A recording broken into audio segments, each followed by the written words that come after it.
다시 주식시장으로 돌아와 보도록 하겠습니다.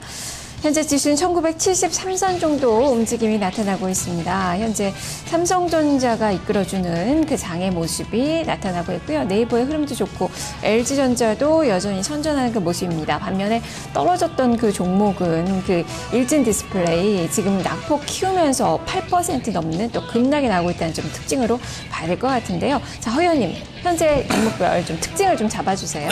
네, 일단 IT 쪽에서는 LG노텍이 가장 좋네요. 최근에 좀 주춤했었는데요. 오늘 다시 한 4% 정도 올라가고 있는 모습이고요.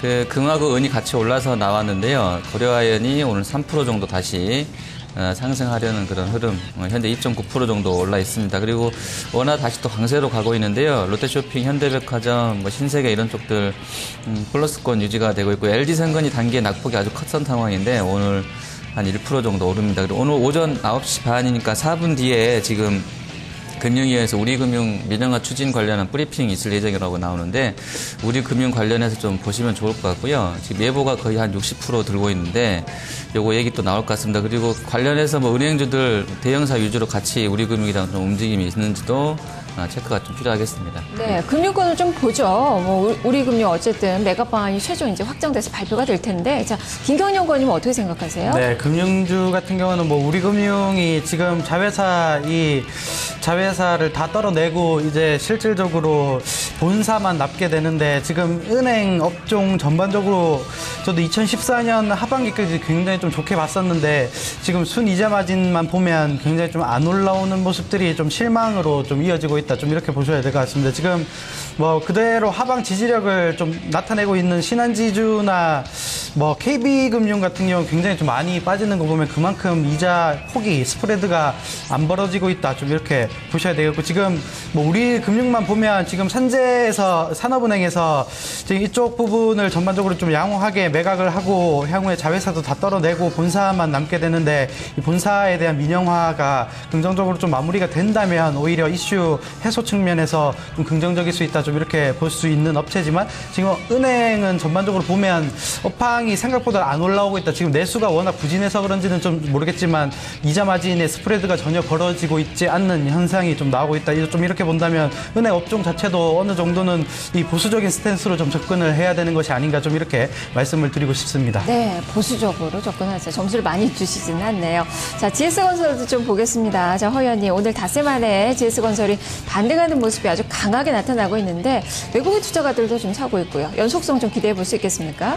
네, GS건설은 일단 워낙에 그 이제 업계 내에서 그 워낙 저가 수주로 이제 그 악명이 높은 회사로 인식이 돼버렸어요. 그렇게 되면서 해외 쪽 발주 관련해서도 수주는 많이 건져왔는데 그 본인들 스스로도 이익을 많이 깎아먹게 되는 아주 그냥 그 곤욕스러웠던 시간들을 보내고 있는데요. GS건설이 체질 개선이 완전히 됐는지는 사실은 제가 CEO가 아니고 그쪽 그 뭐 이사의 또 아니기 때문에 잘은 모르겠습니다만 근데 이제 한번 그런 경험들을 해놨기 때문에 앞으로는 그러지 않겠냐라는 쪽은 좀 있는 것 같은데 여전히 수주가 좀 많아요. 해외 발주가 좀 많고 해서 아직도 아마 그렇게 저가 수주를 하나라는 의혹을 달 수는 있겠는데요. 믿어보겠습니다. 잘해서 나왔을 것으로 믿고 있고요. 뭐 그런 부분들 해외 쪽에서 수주가 잘 됐고요. YY로 상당히 작년 대비로 상당히 많이 늘고 있기 때문에 향후에 실적이 좋아질 것이라는 기대감들은 분명히 있는 것 같습니다. 그리고 내부적으로도 지금 조금 주춤하긴 한데 그래도 바닥은 확인해 가고 있다. 내수가 뭐 이런 쪽도 낙관론도 있고요. 또 가장 기본적인 이제 PBR 놓고 보면 사실 PBR은 이제 뭐 회사가 정말 청산돼 버리고 망해버리면 0.1, 0.2도 비싸 보이는 게 PBR인데요. 그래도 0.56 정도밖에 안 되고 있기 때문에 지금 구간대에서는 조금은 그 아주 편하진 않지만 또 매수 가담이 가능하진 않겠나 이 정도로만 접근이 가능할 것 같습니다. 네, 그래도 좀 볼만한 시기는 좀 되어 가고 있는 것 같네요. 이 GS건설 이 휴가에 지금 건설업종이 상승폭 키우면서 0.8%가량 오름세가 기록이 되고 있는 그 상황입니다. 자, 그럼 오늘은 어떤 섹터를 공략을 해봐야 되는 걸까요? 김경영 연구원이 어느 쪽을 보고 계십니까? 네, 대형주 중에서는 살만한 종목이 좀 없다고 좀 볼 수 있겠고 고려아연은 살만한 것 같습니다. 고려아연 같은 경우는 뭐 최근에 오늘 같은 경우는 좀 많이 오르고 있는데 지금 비철금속 가격이 굉장히 좀 아연과 연에 대한 영업이익이 그 노출도가 거의 50%를 차지하기 때문에 고려아연 같은 경우는 향후에 뭐 증설을 뭐 P가 가격 자체가 올라가지 않더라도 가격이 어느 정도 비철금속 가격이 유지만 해주더라도 이 종목은 추세적으로 좀 만들 수 있는 업체이기 때문에 향후에 중기적으로, 그리고 최근에 뭐 금 가격도 일주일 내에 거의 뭐 3일간 금 가격은 한 3.5% 정도 올랐고 은 가격도 한 5% 정도 올랐습니다. 그렇게 되면 P 자체도 올라가고 나중에 Q 자체도 굉장히 좀 올라가기 때문에 중기적으로 우상향할 수 있는 종목군들이다. 좀 이렇게 보신다면 오히려 긍정적인 좀 대응이 가능하다. 좀 이렇게 보실 수 있겠고, 지금 화장품, 중국 화장품 같은 경우도 코스맥스가 안 빠진다면 밑에 단으로 밸류에이션 할증이 계속적으로 좀 이루어질 것 같습니다. 그러한 측면에서 뭐 콜마 홀딩스도 굉장히 좀 자회사 측면에서 지분 가치도 좀 나중에 반영이 될 수가 있고, 그리고 리온쿠첸 같은 경우도 아직 끝나지 않았다. 좀 이렇게 판단을 하고 있습니다. 그렇게 되면 계속적으로 좀 사 모아갈 수 있다. 좀 이렇게 말씀을 드리도록 하겠습니다. 네, 화장품 섹터도 좀 봐야 될 것 같네요. LG생활건강, 코스맥스 BTI, 뭐 원료에 만드는 뭐 대봉 LS 뭐 이런 종목군들도 오늘 플러스가 나오고 있는 그 상황입니다. 그러면 허 의원님은 오늘 어떤 섹터를 좀 공략하고 계십니까? 네, 일단 그 움직임은 코스닥은 크게 변화는 없는 것 같아요. 뭐 중국 그 색채가 좀 있는 쪽들 같이 화장품도 역시 같이 좀 움직임이 있는 것 같고요. IT 쪽에서는 이제 뭐 그러니까 인터넷을 기반으로 한 서비스를 하고 있는 모든 업체들이 잘 된다라고 코스닥은 좀 보시면 될 것 같고요. 전자는 아까도 말씀드렸습니다만 이게 거의 30년짜리 그 인덱스이기 때문에요. 한번 믿고 해보셔도 될 것 같아요. 전자는 지금 구간대에서 물론 단기적인 관점을 말씀드리는 건데 여기서 뭐 치고 올라가서 뭐 뚫고 계속 가고 바닥을 확인했다 이런 의미로 말씀드리는 게 아니고요.